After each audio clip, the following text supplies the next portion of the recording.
Good morning, students. Today let us learn about verbs. You all know what is a verb. What is a verb?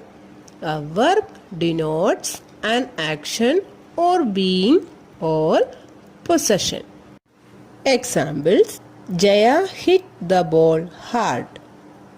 Here, hit is the verb and it shows or denotes an action.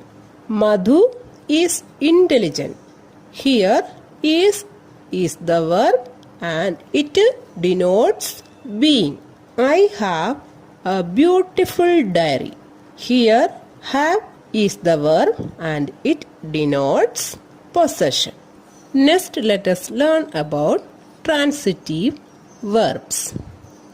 A verb that requires an object to complete its meaning is called a transitive verb.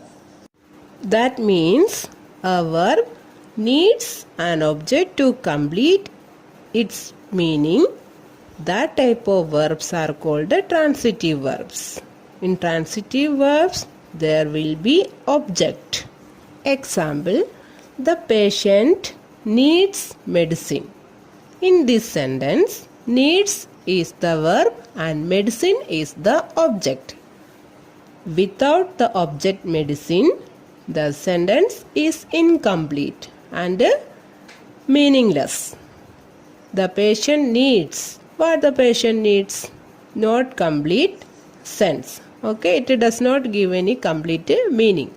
So, the patient needs medicine give the complete meaning. Next, intransitive verbs. A verb that does not require an object to complete its meaning but has a complete meaning by itself is called an intransitive verb. In intransitive verb, there is no need of object. Without the object, the sentence will give us complete meaning. Example: the child smiled. Here, the subject is child and the verb is smiled.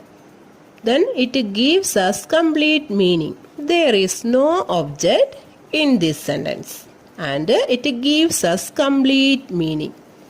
Like this type of verbs are called intransitive verb. Verbs like be, you know be includes is, are, am, was, were, will be, shall be. Okay? Become, appear, seem and look are incomplete verbs. They need complements to complete their meaning. Example: the teacher is intelligent. Here, is the verb, but intelligent is not an object. Intelligent is a complement here. The verbs show neither action nor possession are called incomplete verbs, denotes being. More examples for incomplete verbs are: the bus is late. The teacher looked angry. Here, late and angry are not objects. They are complements. Verbs denoting action or possession must have objects, but incomplete verbs do not have objects. They have complements. Verbs that require not an object but some other words or word to make complete sense are called incomplete verbs. Next, direct and indirect objects. Transitive verbs can have two types of objects: direct object and indirect object. Let us learn what is direct object. A noun or pronoun that directly receives the action denoted by the verb in a sentence is called a direct object. And indirect object means a noun or pronoun that receives the direct object is called a indirect object. No need of getting any confusion, it is very easy. Let us take one example.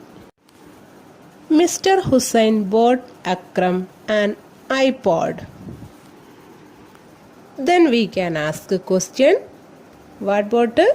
The answer is iPod. Then that is the direct object. The answer to the what question is the direct object. Okay? Who received the iPod? Who received the iPod?